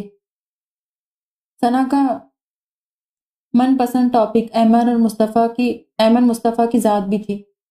کچھ ٹیکنالوجی کا کمال بھی تھا جو وہ گھر سے اتنی دور ہونے کے باوجود بھی ہر اہم موقع پر ان کے ساتھ حسیب، ہانی اور ثنا تینوں سے خاندان بھر کی اہم باتوں سے آگاہ کرنا اپنا فرض سمجھتے تھے۔ ثنا کا من پسند ٹاپک ایمن مصطفیٰ کی ذات بھی تھی۔ شاہی، ایمن کی FSc مکمل ہو گئی ہے۔ BSc میں مانو نے لا سبجیکٹ رکھے۔ شاہی، اس نے BSc میں پوزیشن لی، اور آخری خبر جو ثنا نے اسے دی تھی وہ یہ تھی کہ وہ فزکس میں ماسٹرز کر رہی ہے۔ 4 سالوں کے دوران وقتاً فوقتاً اسے یہ سب اہم اطلاعات ملتی رہی۔ یوں ہی ایک ایک کر کے 4 سال گزر گئے۔ اس کی واپسی میں مہینہ 1.5 مہینہ ابھی رہتا تھا، لیکن اس موقع پر یوں لگ رہا تھا جیسے دونوں طرف کے لوگوں کا صبر ختم ہو گیا ہے۔ امی روز اسے جلد از جلد آنے کی تاکید کرتی۔ دادا جان الگ بے چین ہو رہے تھے، ابو اور چچا بھی جلد واپسی پر زور دے رہے تھے، خود اس کا بھی دل گھر اور گھر والوں کے لیے بری طرح بے تاب ہو رہا تھا۔ بہرحال ایک ایک دن گن کر گزارنے کے بعد وہ دن بھی آ پہنچا جب اس کو واپس لوٹنا تھا۔ چونکہ وہ مقررہ وقت سے 1 ہفتہ پہلے آ رہا تھا، اس لیے گھر والوں کو سرپرائز دینے کے لیے اپنی آمد کے دن اور وقت کے متعلق اس نے کسی کو اطلاع نہیں دی۔ صبح کے 7 بجے تھے جب وہ 4 سال بعد اپنے گھر کے گیٹ پر موجود تھا۔ گیٹ کھلا ہوا تھا۔ اسے گیٹ میں داخل ہوتا دیکھ کر سب سے پہلا رد عمل ثنا کی طرف سے سامنے آیا۔ ایک زوردار چیخ تھی جو اس کے حلق سے برآمد ہوئی تھی۔ چند سیکنڈز کے اندر گھر کے تمام افراد اس سمیت بھاگے تھے جہاں سے چیخ سنائی دی تھی، اور پھر شہام کو دیکھ کر سب پر ہی شادی مرگ کی سی کیفیت طاری ہو گئی۔ امی نے تو خاصا جذباتی ماحول بنا دیا۔ سب سے پہلے رونے دھونے کا طویل سیشن ہوا، پھر اس کے بعد ناشتے کا اس سے بھی طویل سیشن شروع ہوا، اور آخر میں باتیں شروع ہوئی جو ختم ہونے میں نہ آتی تھی۔ لوگوں کی آمد و رفت تو اس کی آمد کے اگلے روز سے ہی شروع ہو گئی۔ کبھی کوئی ملنے آ رہا تو کبھی کسی سے ملنے، وہ خود جا رہا تھا۔ اس دوران دادا جان نے اسے کئی دفعہ اشفاق صاحب کے گھر جانے کو کہا۔ خود اس نے بھی وہاں جانے کا ارادہ کیا تھا، لیکن حسب عادت ارادہ محض ارادہ ہی رہا، اور ایک شام کو اشفاق صاحب خود ہی اس سے ملنے چلے آئے۔ انہیں دیکھ کر حقیقتاً شام کو شرمندگی ہوئی تھی، جس کا اظہار اس کی شکل سے بھی ہو رہا تھا۔ اس نے ملنے نہ آ سکنے پر کئی بار معذرت کی، جس پر انہوں نے اس کا کندھا تھپک کر گویا اس کی معذرت قبول کرتے ہوئے مسکراہٹ سے نوازا، اور جب وہ رخصت ہوئے تو شام ان سے اتوار کو ان کے گھر آنے کا وعدہ کر چکا تھا۔ گوروں کے دیس میں گزارے گئے 4 برس کا اور کوئی فائدہ ہوا ہو یا نہیں، البتہ اس کا مزاج اکثر بدل گیا تھا۔ مزاج میں نخرہ اور تنتنا صرف اسی وقت قائم رہ سکتا ہے جب نفرہ برداشت کرنے والے پاس ہو۔ دوسری صورت میں وہی ہوتا ہے جو اس کے ساتھ ہوا تھا، یعنی بندہ بالکل سیدھا ہو جاتا ہے۔ بہت سی خلاف مزاج باتیں برداشت کرتے کرتے وہ خاصا متحمل مزاج ہو چکا تھا۔ بہرحال اتوار کو مقررہ وقت پر ثنا کے ساتھ وہاں پہنچ گیا۔ سب نے اس کا بھرپور استقبال کیا۔ سبھی گھر پر تھے سوائے مانو کے۔ اس کی کسی فرینڈ کی طبیعت خراب تھی، اسی کا حال پوچھنے گئی ہے۔ ثنا کے پوچھنے پر آنٹی نے اسے بتایا۔ شام کو کچھ عجیب سا محسوس ہوا کیونکہ آج وہ باقاعدہ پروگرام کے تحت ان کی طرف آیا تھا۔ دوست کو دیکھنے پھر کسی وقت بھی جایا جا سکتا تھا، اس نے دل میں سوچا۔ خیر ایسی کوئی بڑی بات بھی نہیں تھی، میرا سامنا کرنے سے گھبرا رہی ہوگی۔ اس نے خود ہی اعتراف کیا اور پھر خود ہی تعویل گھڑ کر اپنے آپ کو مطمئن کر لیا۔ بہرحال خاصے خوشگوار ماحول میں پہلے کھانے اور پھر کافی کا دور چلا اور بہت اچھا وقت گزار کر وہ اور ثنا گھر لوٹے تھے۔ حسیب اور ہانی گھر پہ بڑی بےتابی سے اس 4 سالہ جدائی کے بعد کی ملاقات کا احوال جاننے کے منتظر تھی، لیکن شہام کے پاس ان کو بتانے کے لیے محض اپنے سسر، دادا سسر، ساس اور 4 عدد سالوں کی باتیں تھیں، جو کم از کم ان دونوں کے لیے کسی بھی قسم کی دلچسپی سے خالی تھی۔ چل کچھ نہیں ہوتا، 10-15 دن بعد ایک اور چکر لگا لینا۔ ہانی نے اسے یوں تسلی دینا چاہی جیسے وہ آج ملاقات نہ ہونے کے غم میں گھلا جا رہا ہے۔ آج 17 اکتوبر ہے۔ شام کی چائے پر ثنا اسے اطلاع دی۔ پھر شام نے اس بے معنی اطلاع پر حیرت سے دیکھا۔ پھر یہ کہ 17 اکتوبر کو ایمن کی برتھ ڈے ہے۔ ثنا نے کپ اس کی طرف بڑھاتے ہوئے بات مکمل کی تو خنوس اسی لہجے میں دریافت کیا گیا۔ تو آپ آج اسے فون کر کے وش بھی کر دے۔ اس نے کچھ جھنجلا کر کہا۔ کیوں؟ شام نے اسے ستانے کے انداز میں کہا۔ شاہی، وہ واقعی چڑھ گئی۔ کیوں سے کیا مطلب ہے آپ کا؟ آخر بیوی ہے وہ آپ کی۔ اگر اس وقت ملا جب اس نے رات کے کھانے کے بعد ٹیلی فون اس کے کمرے میں لا کر رکھا۔ ابھی تھوڑی دیر تک کر لوں گا۔ شہام نے اسے اپنے سر پر کھڑے دیکھ کر تسلی دی۔ ثنا کا بس چلتا تو وہ یقیناً نمبر ملا کر ریسیور اس کے ہاتھ میں تھما کر ہی وہاں سے جاتی، لیکن پھر اس خدشے کے پیش نظر کہ وہ چڑھ کر ارادہ ہی ملتوی نہ کر دے، وہ سر ہلاتی وہاں سے پلٹ گئی۔ شہام نے ہاتھ میں پکڑی کتاب سائڈ ٹیبل پر رکھ دی۔ کیا بات کروں گا اس سے؟ گھبرا جائے گی بیچاری، اس نے خود کلامی کی۔ یہ سچ تھا کہ وہ پچھلے چند روز سے ہی پوری سنجیدگی سے ایمن مصطفیٰ کے متعلق ہی سوچ رہا تھا۔ پتہ نہیں گزرتے وقت کے ساتھ کتنی میچر بھی ہوئی ہوگی یا ویسی ہوگی، اس نے ٹھنڈی سانس بھرتے ہوئے سوچا، مگر پھر سب باتیں ذہن سے نکال کر اس نے نمبر ملا ہی لیا۔ تیسری بیل پر ریسیور اٹھا لیا گیا۔ دوسری جانب کوئی لڑکی تھی جو یقیناً ایمن مصطفیٰ ہی تھی، کیونکہ اس بھرے پورے گھر کی واحد لڑکی وہی تھی۔ تاہم پھر بھی شاہم نے تصدیق کرنا ضروری سمجھا۔ مجھے ایمن سے بات کرنی ہے۔ نہایت اطمینان سے بیٹھ پر نیم دراز ہوتے ہوئے اس نے کہا، جی میں بات کر رہی ہوں، لیکن آپ کون؟ دوسری طرف حیرانی تھی۔ میں شہام بول رہا ہوں۔ اس کے ہونٹوں پر خود بخود مسکراہٹ دوڑ گئی، جبکہ ایک لمحہ وہ خاموش ہو گئی۔ وہ اسی خاموشی کی توقع کر رہا تھا، اس کی گھبراہٹ کا اندازہ کرتے ہوئے توقع کر رہا تھا کہ شاید وہ کسی بھی لمحہ فون بند کر دے گی، لیکن اس ایک لمحے کی خاموشی کے بعد کیے جانے والے غیر متوقع سلام پر وہ کچھ حیران ہوا۔ اسی حیرانی میں سلام کا جواب دے کر اس نے اس کا حال دریافت کیا تھا۔ بے دہانی میں وہ آپ کی جگہ تم کا صیغہ استعمال کر گیا۔ حال احوال کے تبادلے کے بعد ایک بار پھر خاموشی چھا گئی، جسے شہام نے ہی توڑا۔ پوچھو گی نہیں کیسے فون کیا تمہیں؟ اس نے یوں ہی بات برائے بات کی۔ فون آپ نے کیا ہے، وجہ بھی آپ ہی بتائے۔ لہجہ دھیما لیکن خوبصورت تھا۔ آج تمہاری برتھ ڈے ہے، میں نے سوچا تمہیں وش کر دوں۔ اس نے وجہ بتانے کے ساتھ ساتھ وش بھی کر دیا۔ ایک لمحے کو تو ایمن حیران رہ گئی، جبھی فوری طور پر کچھ نہ بول سکی۔ میرا خیال ہے اگر کوئی کسی کو وش کرے تو جواب میں شکریہ بھی ادا کیا جاتا ہے، شام نے ہلکے پھلکے انداز میں کہا۔ ہاں شکریہ تو ضرور ادا کرنا چاہیے، لیکن میں سوچ رہی ہوں کہ کس کا شکریہ ادا کروں، آپ کا یا ثنا کا؟ کیا مطلب؟ مطلب یہ کہ میری ڈیٹ آف برتھ ثنا نے ہی آپ کو بتائی ہوگی، اس لیے شکریہ بھی اسی کا ادا کرنا چاہیے، اس نے متوسم لہجے میں کہا تو شہام گڑبڑا گیا۔ بچی واقعی سمجھدار ہو چکی ہے، اس نے دل ہی دل میں اس کی ذہانت کو سراہا، لیکن پھر لہجے میں کچھ کھپکی سمو کر بولا، کیوں؟ مجھے تمہاری ڈیٹ آف برتھ یاد نہیں رہ سکتی؟ ثنا تو خود بھولی ہوئی تھی، اسے بھی میں نے ہی یاد کروایا تھا، اس نے روانی سے جھوٹ بولا۔ اسے اب بات چیت میں مزہ آنے لگا تھا۔ اچھا چلے پھر تو واقعی آپ کا بہت شکریہ۔ وہ ایک بار پھر ہنسی، لیکن آئندہ پلیز ایک بات کا خیال رکھیے گا۔ وہ کیا؟ ہمیشہ صحیح تاریخ پر وش کیجیے گا۔ آج 17 اکتوبر ہے اور میری سالگرہ 8 جون کو ہوتی ہے۔ اب چپ ہونے کی باری شہام کی تھی۔ بہت زبردست طریقے سے الو بنایا گیا تھا۔ دل چاہ رہا تھا کہ جا کر ثنا کی گردن مروڑ دے، لیکن ایک بات تھی کہ اب وہ نہایت سنجیدگی سے ایمن مصطفیٰ کو دیکھنے کا شائق تھا۔ اس مختصر سی ٹیلی فونک گفتگو کے دوران اس نے پہلی بار اپنے اور ایمن کے درمیان موجود لطیف سے رشتے کو دل سے محسوس کیا۔ اس وقت وہ سوچ رہا تھا کہ لمبی سی دبلی پتلی جھیپی سی ایمن مصطفیٰ اپنے اس پر اعتماد لب و لہجے کے ساتھ کیسی دکھائی دیتی ہوگی۔ انہی دنوں بالآخر دادا جان کو اپنے باقی ماندہ 2 پوتوں کا خیال بھی آ ہی گیا۔ ہانی نے تو اس پر باقاعدہ شکرانے کے نوافل پڑھنے کا اعلان کیا تھا۔ بہرحال یہ دونوں اس لحاظ سے خوش قسمت رہے کہ شہام کے برعکس ان کا معاملہ ایسا تھا کہ دادا پوتوں کی فریکوینسی ایک ہی جگہ سیٹ تھی۔ یوں ایک خوشگوار سی شام کو باضابطہ طور پر ہانی کی بات صوفیہ سے اور حسیب کی ثنا سے طے کر دی گئی۔ دادا جان کا ارادہ تھا کہ تینوں شادیاں 2-4 مہینوں میں کر کے فارغ ہو جائے، لیکن اس بار اشفاق صاحب نے تھوڑی پس و پیش کی کیونکہ ایمن کا MSc کا لاسٹ سیمسٹر ابھی مکمل نہیں ہوا تھا۔ ان کا کہنا تھا کہ پہلے ایک دوسرے ماسٹرز مکمل کرے پھر شادی کی جائے۔ بات چونکہ معقول تھی سو دادا کو ماننا پڑی اور یوں یہ تینوں شادیاں سال 6 مہینے آگے چلی گئی۔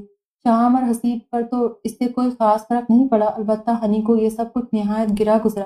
بہرحال صبر کے گھونٹ پی کر رہ گیا۔ وہ بڑی عجلت میں 2 سیڑھیاں پھلانگتا ہوا نیچے اتر رہا تھا جب شناسا سی آواز کانوں سے ٹکرائی۔ اس نے فوراً آواز کی سمت دیکھا اور پھر نہایت پرجوش طریقے سے سامنے والے بندے سے بغلگیر ہو گیا۔ وہ عادل احسان تھا۔ یونیورسٹی کے زمانے کے بعد آج یوں سر راہ ملاقات ہو رہی تھی۔ عادل اس بلڈنگ میں کسی کام سے آیا تھا، لیکن اس وقت وہ سارے کام بھلائے شہام کو اپنے ساتھ گھر لے جانے پر مصر تھا۔ اس کے پرخلوص اسرار کو دیکھتے ہوئے شہام کو بھی زیادہ انکار کرنا مناسب نہیں لگا اور یوں آدھے گھنٹے بعد وہ عادل کے چھوٹے سے خوبصورت گھر کے ڈرائنگ روم میں بیٹھا کچھ اس کی سن رہا تھا، کچھ اپنی سنا رہا تھا۔ بلکہ یہ کہنا زیادہ مناسب ہوگا کہ شہام زیادہ تر سن رہا تھا، کیونکہ فی الوقت عادل اسے سب کلاس فیلوز کے حال احوال سے آگاہ کر رہا تھا۔ توقیر کی شادی ہو گئی، مجیب پارکوں میں شاندار پوسٹ پر ہے، احمد کے 2 بچے وغیرہ وغیرہ۔ جب کافی دیر بعد وہ ادھر ادھر کے لوگوں کے احوال اسے سناتا رہا تو شاہم نے اسے ٹوک دیا، یار تو مجھے پوری یونیورسٹی کے متعلق بتا چکا ہے لیکن اپنے بارے میں نہیں بتایا، بھابھی کہاں ہے؟ اس نے براہ راست الوینا کا نام نہیں لیا کیونکہ اسے قطعاً اندازہ نہیں تھا کہ آیا اس نے الوینا سے ہی شادی کی ہے یا وہ رومانس محض رومانس ہی رہا۔ کون الوینا؟ وہ بس آنے ہی والی ہے، اپنی امی کی طرف گئی ہے۔ عادل نے بتایا تو اسے خوشی ہوئی کہ کہیں تو محبت کرنے والوں کے ستارے ملے۔ کتنی انڈرسٹینڈنگ تھی نا تم لوگوں کی۔ شہام کے لہجے میں وہی ماضی والا رشک در آیا۔ ہاں تھی تو صحیح، عادل ہنسا۔ تمہارا کپل واقعی شاندار تھا، اتنے ہم ذوق لوگ شاذ و نادر ہی ملتے ہیں۔ ہر ویکینڈ پر تم لوگوں کا نیا ہی پروگرام ہوتا تھا، کبھی پینٹنگ ایگزیبیشن میں پائے جاتے تھے تو کبھی شام غزل میں شریک ہوتے تھے۔ آج کل بھی وہی روٹین ہوگی، بلکہ اب تو بلا روک ٹوک ہر جگہ جاتے ہوگے؟ شام نے دلچسپی سے پوچھا، لیکن اس پر عادل نے بڑا بے ساختہ قہقہا لگایا۔ کہاں یار، یہ سب تو شادی سے پہلے کے چونچلے ہوتے ہیں، شادی کے بعد تو بندہ ساری ایکٹیویٹیز بھول کر ایک ہی محور کے گرد گھومتا ہے، گھر بیوی بچے، بس یہی زندگی ہوتی ہے۔ لیکن یار الوینا تو بڑی شوقین تھی ایسی جگہوں پر جانے کی۔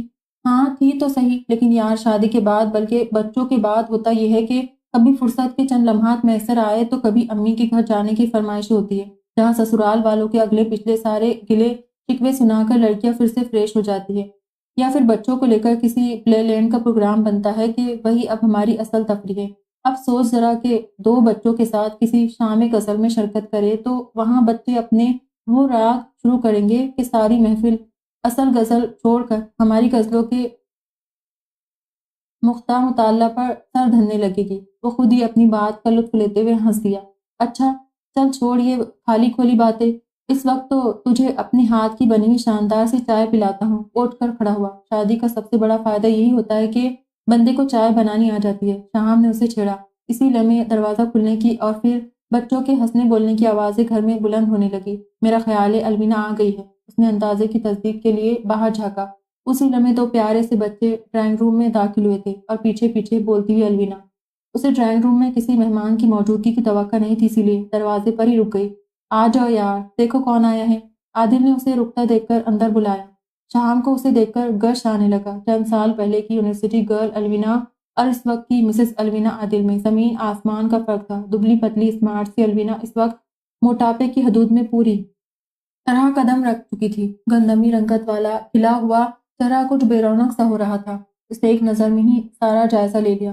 آخر کو یہ وہ کپل تھا جس کے ساتھ اپنا اور ایمن کا موازنہ کر کے اس نے کافی خون چلایا تھا۔ الوینا اسے پہچان کر بڑی خوشدلی سے حال احوال دریافت کرنے میں لگی ہوئی تھی۔ آپ تو بالکل ویسے ہی ہیں شاہاں، بالکل نہیں بدلے، اس نے سراہا۔ ہاں بھائی، ہر کوئی تمہاری طرح تو نہیں ہوتا کہ 5 سال بعد ہی میاں کی آپا لگنے لگے۔ عادل نے اسے چھیڑا۔ وہ چیخ کر ہنس دی۔ یہ سچ تھا کہ عادل میں بس 19-20 کا فرق ہی پڑا تھا، جبکہ وہ سرتاپا بدل چکی تھی اور واقعی اپنے میاں کی آپا لگ رہی تھی۔ بہرحال کچھ دیر تک اور ان لوگوں کے ساتھ گپ شپ کرنے کے بعد شام واپسی کے لیے اٹھ کھڑا ہوا۔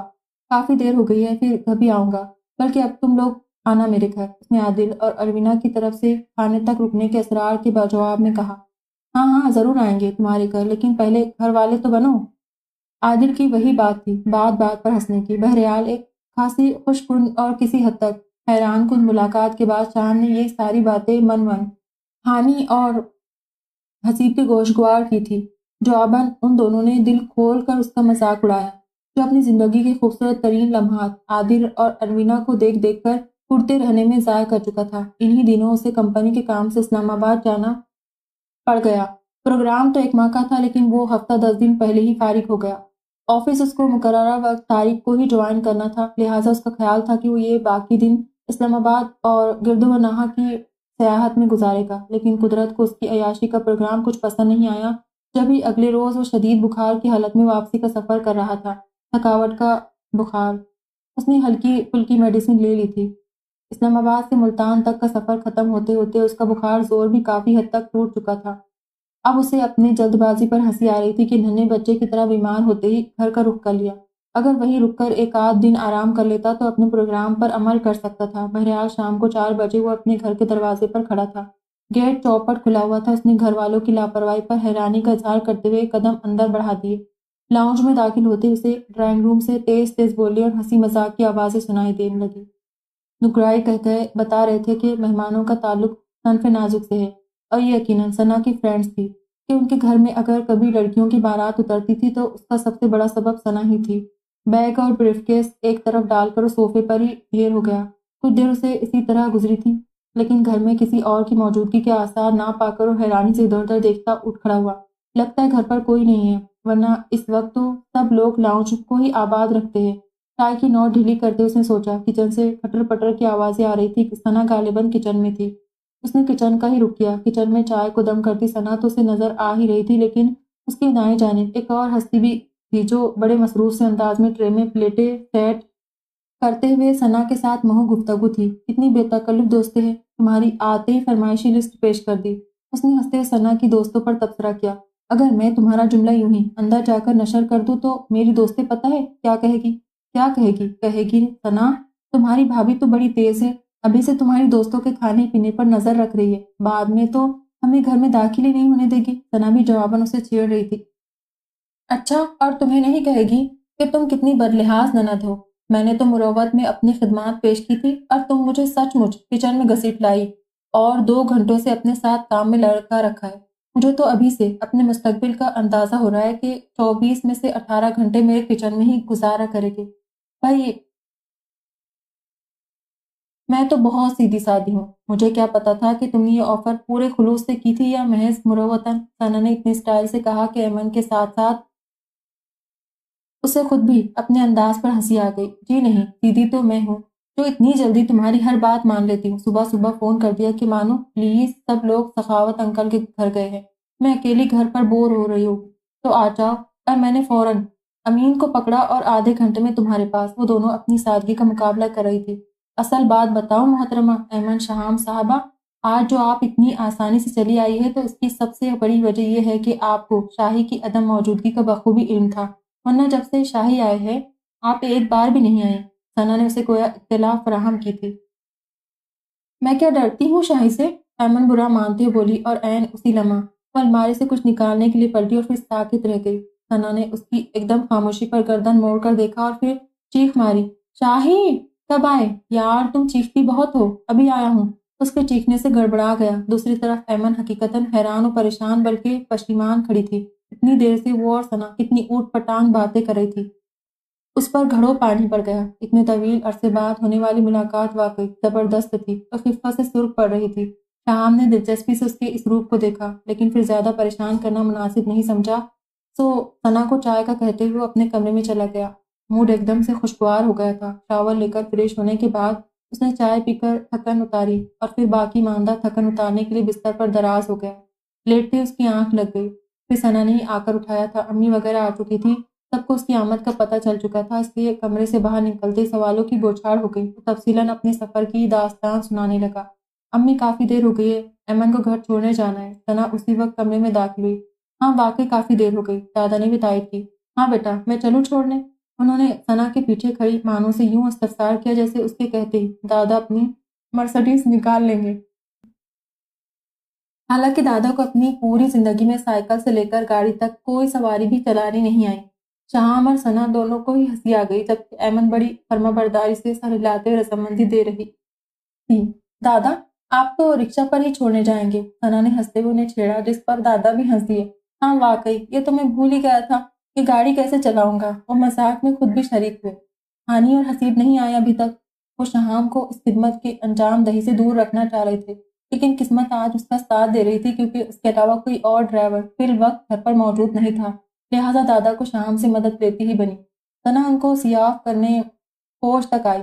وہ دونوں گاڑی کا لاک کھولتے شہام سے کچھ فاصلے پر کھڑی ہلکی آواز میں باتیں کر رہی تھی۔ بات تو شہام کی سمجھ میں نہیں آئی، لیکن ثنا کے چہرے پر پہلی شرارت اور ایمن کے تاثرات ظاہر کر رہے تھے کہ ثنا اسے شہام کے متعلق چھیڑ چھاڑ کر رہی ہے۔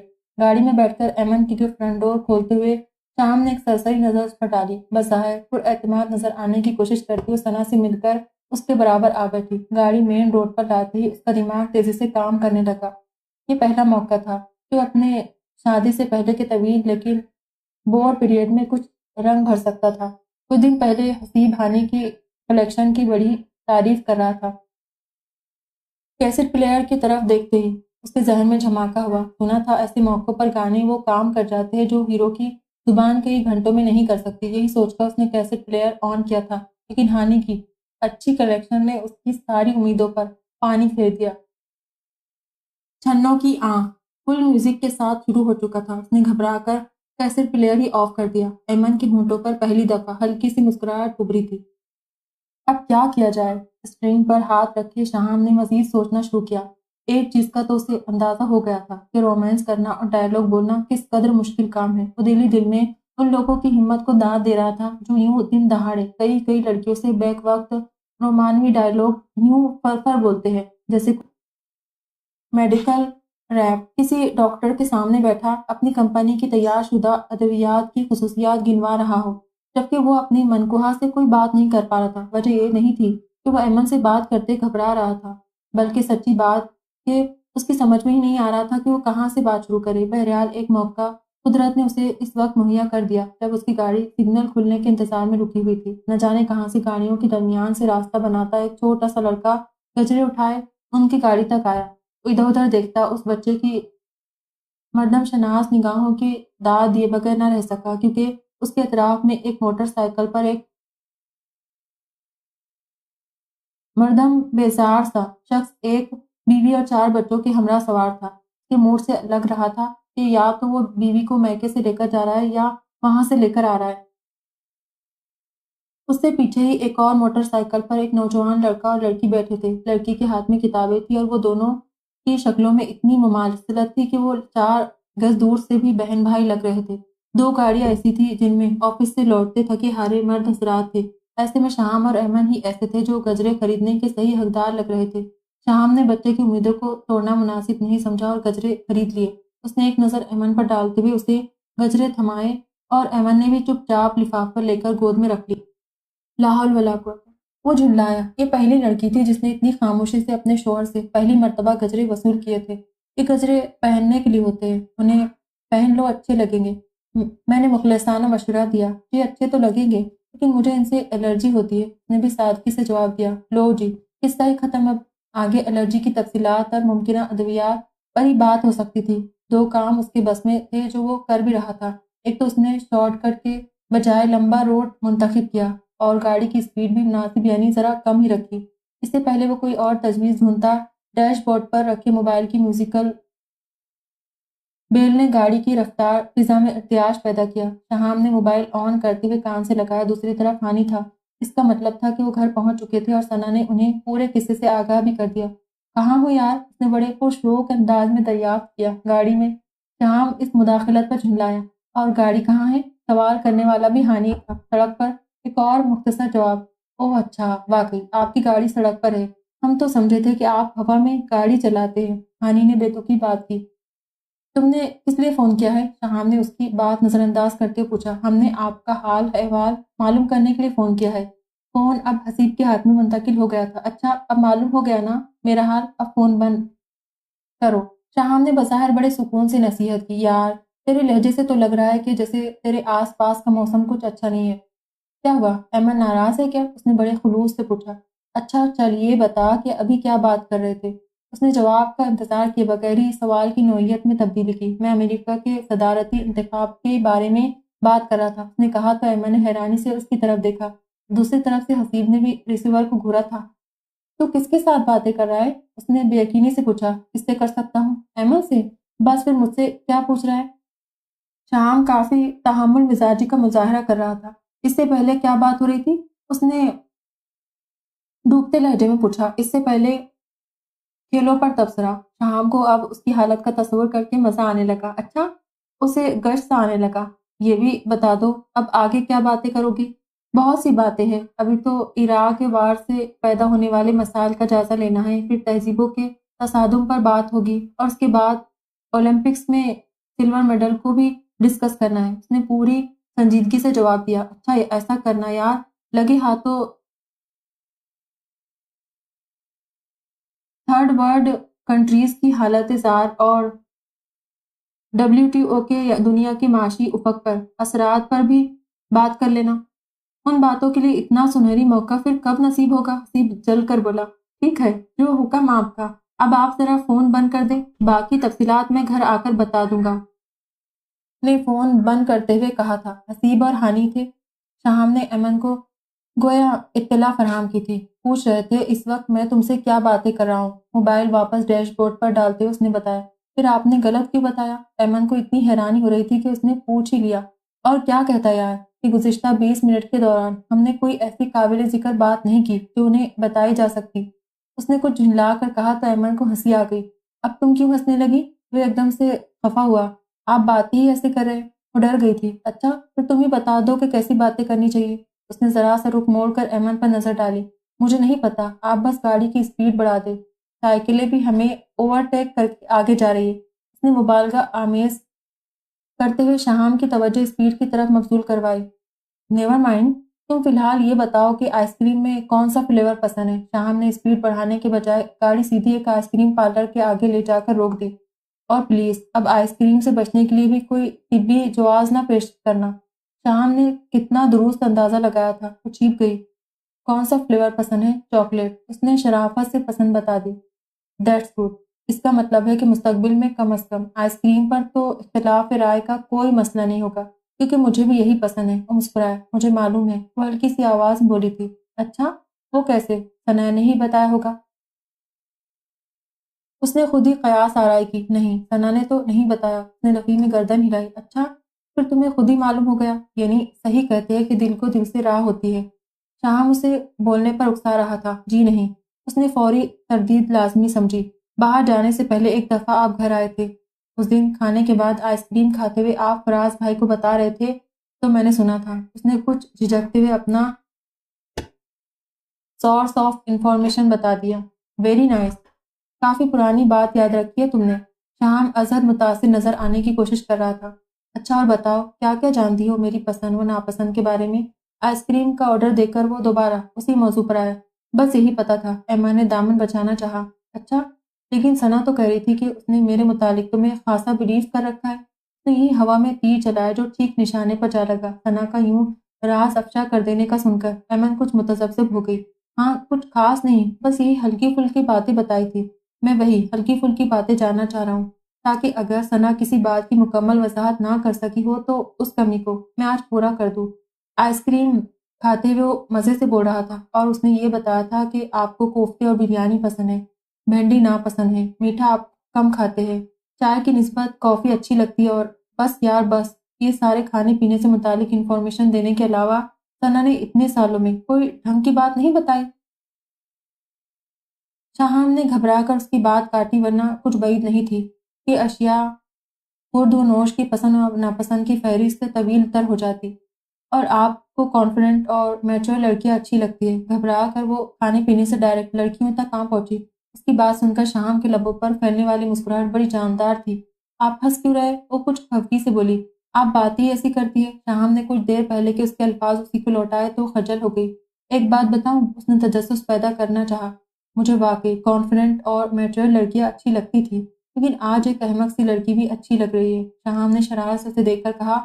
وہ جھپ کر مسکرا دی۔ ابھی ان لوگوں نے آئس کریم ختم بھی نہیں کی تھی کہ ایک بار پھر موبائل کی گھنٹی بج اٹھی۔ کمال ہے یار، آج تو یہ لوگ پیچھے ہی پڑ گئے ہیں۔ شاہام گھر کا نمبر دیکھتے ہوئے بڑبڑایا۔ تم لوگ 5-10 منٹ مزید صبر نہیں کر سکتے؟ امن کو چھوڑ کر میں گھر ہی واپس آؤں گا اور ساری کی ساری رومانٹک گفتگو تمہیں سنا دوں گا۔ فی الحال فون بند کرو۔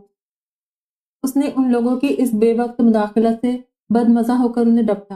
بیٹے، ایک غیر رومانٹک گفتگو تو ٹھیک ہے، لیکن رومانٹک گفتگو کرنے کی اجازت تمہیں کب دی گئی ہے؟ دوسری طرف سے آنے والی آواز شاید نہیں بلکہ یقیناً دادا کی تھی۔ وہ دادا جان؟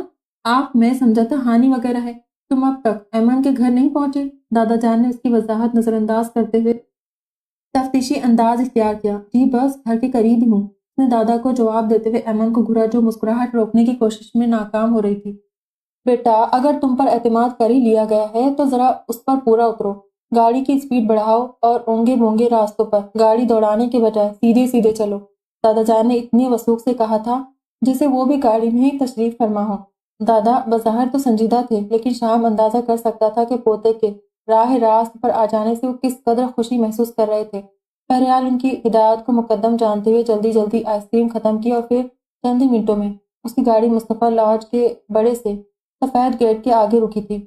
آپ اندر نہیں آئیں گے؟ ایمن نے پلٹ کر اس سے پوچھا۔ آؤں گا، لیکن آج نہیں، بلکہ چند روز کے بعد ذرا مضبوط سے دلائل اکٹھے کر کے اور دادا جان کو وکیل بنا کر لاؤں گا تاکہ انکل کے ساتھ راضی نامہ کیا جا سکے۔ سنجیدگی سے بولا۔ کیسا راضی نامہ؟ ایمن نے استفہامیہ انداز میں اسے دیکھا۔ یہی کہ ماسٹر تو شادی کے بعد بھی مکمل کیا جا سکتا ہے، بلکہ بطریق احسن کیا جا سکتا ہے۔ آخر شوہر کی صورت میں ایک ذہین و فطین سا ٹیوٹر ہمہ وقت دستیاب ہوگا۔ وہ بظاہر بالکل سنجیدہ تھا، لیکن لہجے میں چھپی شرارت محسوس کر کے وہ سرخ ہو گئی۔ لیکن یار، اس میں بھی ایک پرابلم ہے، شام پرسوچ انداز میں بولا۔ 24 گھنٹوں میں سے 18 گھنٹے تو تم کچن میں گزارنے کا پروگرام بنائے بیٹھی ہو۔ ایسے کیسے گزارا چلے گا؟ میرا خیال ہے آپ کو دیر ہو رہی ہے، دادا جان آپ کا انتظار کر رہے ہوگے۔ ایمن نے جلدی سے اس کی بات کاٹ کر اسے پٹری سے اترنے سے روکا۔ اس کی اس بے ساختگی پر ایک جاندار مسکراہٹ نے شاہام کے چہرے کا احاطہ کیا۔ ایمن کے گیٹ سے اندر داخل ہونے کے بعد اس نے بڑے مسرور سے انداز میں گاڑی آگے بڑھاتے ہوئے کیسٹ پلیئر میں ایک اور کیسٹ لگائی تھی۔ آسا تیری گل کرنی اے ڈیڈی نال، آسا تیری گل کرنی۔ فل میوزک کے ساتھ گاڑی میں بلند ہونے والی ابرار الحق کی آواز سن کر اس نے پہلی بار کھانے کی کلیکشن کو سراہا تھا۔ ختم شدہ۔ خدا حافظ۔